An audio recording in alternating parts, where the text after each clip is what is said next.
അസ്സലാമു അലൈക്കും വറഹ്മത്തുള്ളാഹി വബറകാതുഹു. അൽഹംദുലില്ലാഹി വസ്സലാത്തു വസ്സലാമു അലാ റസൂലില്ലാഹി വഅലാ ആലിഹി വസ്വഹ്ബിഹി അജ്മഈൻ.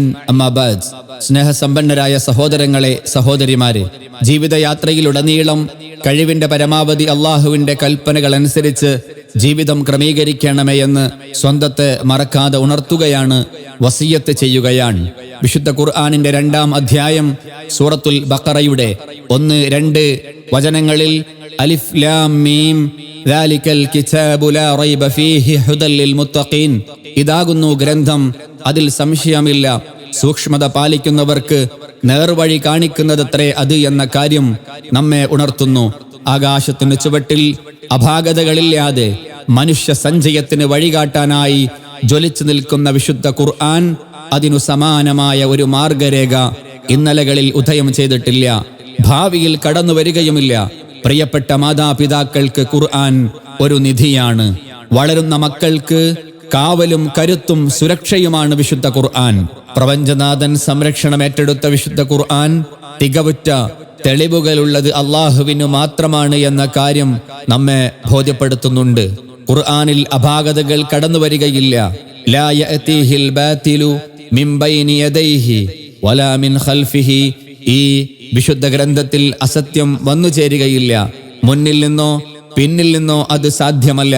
പ്രിയമുള്ള രക്ഷിതാക്കളെ, നമ്മുടെ മക്കളെ വിശുദ്ധ ഖുർആൻ പഠിപ്പിക്കുവാൻ നാം തയ്യാറായിട്ടുണ്ടോ? അതിന്റെ ഗൗരവം നാം തിരിച്ചറിഞ്ഞിട്ടുണ്ടോ? നമ്മുടെ മക്കൾ ഖുർആനിക കൽപ്പനകൾക്കൊപ്പം സഞ്ചരിക്കുവാൻ നാം അവരെ സഹായിക്കണം. നിങ്ങളുടെ മക്കളെ ഖുർആൻ പഠിപ്പിക്കുക. അതിനെക്കുറിച്ച് റബ്ബ് നിങ്ങളോട് ചോദിക്കും. നിങ്ങൾ അവരെ പഠിപ്പിച്ചാൽ റബ്ബ് നിങ്ങൾക്ക് പ്രതിഫലം നൽകും. ബുദ്ധിയുള്ളവന് ഉപദേശിയായി ഖുർആൻ മതിയെന്നും മഹാനായ അബ്ദുല്ലാഹി ഇബ്നു അംർ ഇബ്നുൽ ആസ് റളിയല്ലാഹു അൻഹുമ പറഞ്ഞതായി നമുക്ക് കാണുവാൻ സാധിക്കും. വിശുദ്ധ ഖുർആൻ പഠിക്കുക വഴി നമ്മുടെ മക്കൾക്ക് ശാന്തതയും കാരുണ്യവും ലഭിക്കുന്നതാണ്. സന്മാർഗത്തിൽ മക്കൾ എത്തിച്ചേരുവാൻ ഖുർആൻ പഠനം കാരണമാകും. വഇന്നഹു ലഹുദൻ വറഹ്മതൽ ലിൽ മുഅ്മിനീൻ, തീർച്ചയായും ഖുർആൻ സന്മാർഗ ദർശനവും വിശ്വാസികൾക്ക് കാരുണ്യവുമാണ്. നമ്മുടെ മക്കൾ ഖുർആൻ പഠിച്ചാൽ അള്ളാഹുവുമായുള്ള അവരുടെ ബന്ധം നന്നായിത്തീരും. അവരുടെ ചിന്താമണ്ഡലങ്ങളെ ഖുർആനിക വചനങ്ങൾ സ്വാധീനിക്കും. ജീവിതയാത്രയിൽ ദിശയറിയാതെ പതറി തകർന്നവരിൽ നിന്നും വ്യത്യസ്തരായി നന്മകളിൽ അവർ ശോഭിക്കും. വിശുദ്ധ ഖുർആൻ മനഃപാഠമാക്കുക വഴി അവരുടെ ഓർമ്മശക്തി വർദ്ധിക്കും. ഏകാഗ്രതയോടെ മുന്നോട്ട് ഗമിക്കുവാൻ അതവർക്ക് കരുത്ത് പകരും.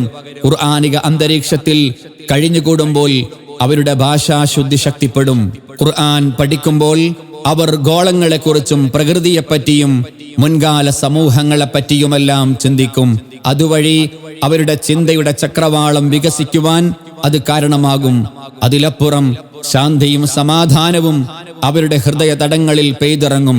ഖുർആൻ പറഞ്ഞുവല്ലോ, വതത്മഇന്നു ഖുലൂബുഹും ബിദിക്രില്ലാഹ് അലാ ബിദിക്രില്ലാഹി തത്മഇന്നുൽ ഖുലൂബ്, അവരുടെ ഹൃദയങ്ങൾ ദൈവിക സ്മരണയിൽ സമാധാനമടയുന്നു. അറിയുക, അള്ളാഹുവിനെ സ്മരിക്കുന്നതിലൂടെ മാത്രമേ ഹൃദയങ്ങൾ സമാധാനമടയുകയുള്ളൂ. ജീവിതയാത്രയിൽ വഴിയറിയാതെ പകച്ചു നിൽക്കുന്ന മനുഷ്യ, ഇന്ന ഹാദൽ ഖുർആന യഹ്ദീ ലില്ലതീ ഹിയ അഖ്വം, തീർച്ചയായും ഈ ഖുർആൻ ഏറ്റവും നേരായതിലേക്ക് വഴി നടത്തുന്നു. പ്രിയമുള്ളവരെ, ഈ രാജ്യത്തിന്റെ രാഷ്ട്രപിതാവ് ഷേഖ് സായിദ് തയ്യബല്ലാഹു സറ അദ്ദേഹത്തോടൊരിക്കൽ ചോദിച്ചു, താങ്കളുടെ മക്കളെ ഖുർആൻ പഠിപ്പിക്കുന്നതിൽ എന്താണ് ഇത്ര ഗൗരവം കാണിക്കുന്നത് എന്ന്.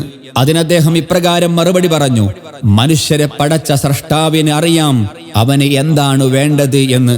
അതവന് ഭൗതികവും പാരത്രികവുമായി ഉപകരിക്കുന്നവയായിരിക്കും.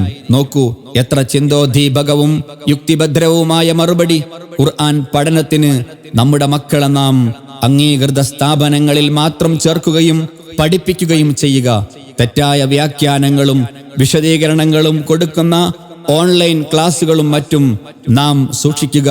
ഖുർആൻ പഠനത്തിൽ നല്ല രീതിയിൽ മുന്നേറാൻ നാഥൻ നമ്മെയും നമ്മുടെ മക്കളെയും അനുഗ്രഹിക്കട്ടെ.